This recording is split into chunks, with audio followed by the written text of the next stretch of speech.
അസ്സലാമു അലൈക്കും. ഗസ്റ്റ് വരുമ്പോഴും അതുപോലെ തന്നെ ബ്രേക്ക്ഫാസ്റ്റിനൊക്കെ തയ്യാറാക്കാൻ പറ്റുന്ന വളരെ എളുപ്പത്തിൽ റെഡിയാക്കി എടുക്കാൻ പറ്റുന്ന അടിപൊളി ഒരു പാലാടയുടെ റെസിപ്പി ആയിട്ടാണ് ഞാനിന്നിവിടെ വന്നിരിക്കുന്നത്. പെട്ടെന്ന് തന്നെ തയ്യാറാക്കി എടുക്കാനും അതുപോലെ നല്ല സോഫ്റ്റും ടേസ്റ്റി ആയിട്ടുള്ള പാലാടയാണിത്. അപ്പോൾ നമുക്കത് എങ്ങനെയാണ് തയ്യാറാക്കി എടുക്കുന്നതെന്ന് നോക്കാം. അതിനായിട്ട് ഞാനിവിടെ 1 കപ്പ് പച്ചരി 3 മണിക്കൂർ കുതിർത്തതിന് ശേഷം നല്ലതുപോലെ കഴുകി ഊറ്റിയെടുത്ത് വെച്ചിട്ടുള്ളതാണിത്. അതുപോലെ തന്നെ ഒരു മീഡിയം സൈസ് തേങ്ങയുടെ പാലാണിത്. അതിന് 4 കപ്പ് വെള്ളം ഒഴിച്ച് പാലാക്കി എടുത്തതാണ്. അതുപോലെ തന്നെ ഒരു മുട്ടയും കൂടി വേണം. ഇനി നമുക്ക് ഈ ഒരു മിക്സിയുടെ ജാറിലേക്ക് അങ്ങ് ഇട്ട് കൊടുക്കാം. ഇനി നമുക്കിതിലേക്ക് ഒരു മുട്ടയും കൂടി അങ്ങ് ഒഴിച്ചു കൊടുക്കാം. ഇനി വളരെ കുറച്ച് മാത്രം തേങ്ങാപ്പാൽ ഒഴിച്ച് നല്ല സ്മൂത്ത് പേസ്റ്റ് ആക്കി അങ്ങ് അരച്ചെടുക്കാം. ഇപ്പോൾ നല്ലതുപോലെ അരഞ്ഞു വന്നിട്ടുണ്ട്. കണ്ടോ, ഒട്ടും തരിയില്ലാത്ത രീതിയിൽ തന്നെ അരച്ചെടുക്കണം കേട്ടോ, ഇല്ലാന്നുണ്ടെങ്കിൽ നമ്മൾ തയ്യാറാക്കിയെടുക്കുന്ന പാലാട സോഫ്റ്റ്നെസ് കാണില്ല.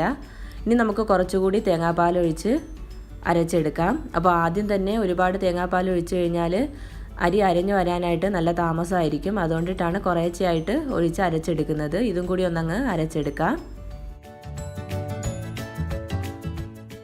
അരച്ചെടുത്ത മിക്സ് നമുക്കൊരു ബൗളിലേക്ക് അങ്ങ് ഒഴിച്ചു കൊടുക്കാം.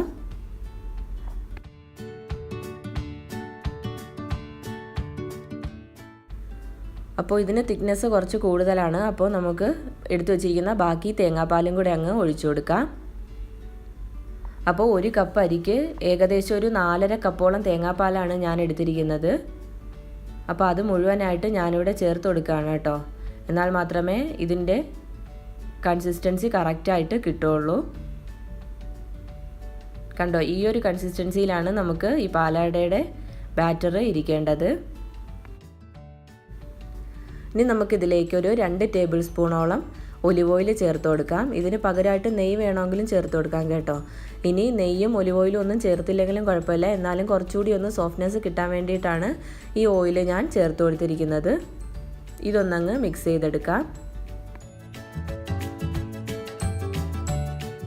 ഞാൻ ഈ കപ്പിലാണ് കേട്ടോ അരിയും അതുപോലെ തന്നെ തേങ്ങാപ്പാലും അളന്നെടുത്തിട്ടുള്ളത്. ഇനി നമുക്ക് ഇതിലേക്ക് ആവശ്യമായിട്ടുള്ള ഉപ്പ് ചേർത്ത് കൊടുക്കാം.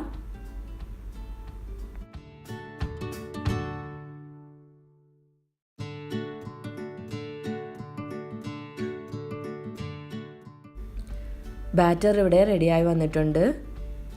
ഇനി നമുക്കിത് ഉടനെ തന്നെ ചുട്ടെടുക്കാം. അതിനൊരു പാൻ അടുപ്പിൽ വെച്ച് ഹൈ ഫ്ലെയിമിൽ തന്നെയാണ് വെക്കേണ്ടത്. ഓരോ സ്പൂണായിട്ട് ബാറ്റർ ഒഴിച്ച് ഒന്ന് ഫ്രൈ പാൻ ഇതുപോലെ ഒന്നങ്ങ് ചുറ്റിച്ചെടുക്കാം. അപ്പോൾ ഒരു 2 സെക്കൻഡ് കൊണ്ട് തന്നെ ഇതങ്ങ് മുരിഞ്ഞു വരും.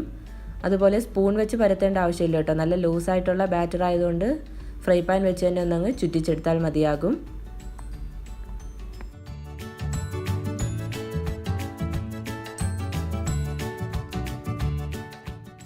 ഒരു സൈഡ് മാത്രം കുക്ക് ചെയ്താൽ മതി കേട്ടോ. കണ്ടോ, പാനിൽ നിന്ന് സൈഡൊക്കെ വിട്ടു വന്നിട്ടുണ്ട്. അപ്പോൾ നമുക്കിത് ഒന്ന് മടക്കി അങ്ങ് എടുക്കാം. അപ്പോൾ സ്പൂൺ വെച്ച് തന്നെ ചെയ്യാൻ ശ്രദ്ധിക്കണം കേട്ടോ. ഞാനിത് എളുപ്പമായതുകൊണ്ടും അതുപോലെ എപ്പോഴും ചെയ്തിട്ട് ശീലം ഉള്ളതുകൊണ്ടിട്ടും കൈ കൊണ്ട് എടുത്തതാണ്. ഫോളോ ചെയ്ത് കൈയൊന്നും പൊള്ളിക്കരുത് കേട്ടോ. അപ്പോൾ വേഗം തന്നെ ഇത് ബാറ്റർ ഒഴിച്ച് ഇതുപോലെ നമുക്ക് പെട്ടെന്ന് ചെയ്തെടുക്കാനായിട്ട് പറ്റും. രാവിലെ ബ്രേക്ക്ഫാസ്റ്റിന് വളരെ എളുപ്പത്തിൽ തന്നെ ബാറ്റർ തയ്യാറാക്കാനും അതുപോലെ തന്നെ ചെയ്തെടുക്കാനായിട്ടും പറ്റുന്ന ഒരു അടിപൊളി റെസിപ്പിയാണിത്. അതുപോലെ ചിക്കൻ കറിക്കും സബ്ജി കറിക്കുമൊക്കെ നല്ല അടിപൊളി ഒരു കോമ്പിനേഷനുമാണ്. അപ്പോൾ എല്ലാവരും ഉറപ്പായിട്ടും ട്രൈ ചെയ്ത് നോക്കുക. എല്ലാവർക്കും ഒരുപാട് ഇഷ്ടമാണെങ്കിൽ ലൈക്ക് ചെയ്യുക, ഷെയർ ചെയ്യുക, ഫീഡ്ബാക്ക് അറിയിക്കുക. അതുപോലെ ഹംനൂസ് കിച്ചൻ ഇതുവരെ സബ്സ്ക്രൈബ് ചെയ്തിട്ടില്ലാത്തവരുണ്ടെങ്കിൽ സബ്സ്ക്രൈബ് ചെയ്യുക. കൂടെ ആ ബെല്ലൈക്കണും കൂടി ഒന്നങ്ങ് ക്ലിക്ക് ചെയ്യുക. താങ്ക്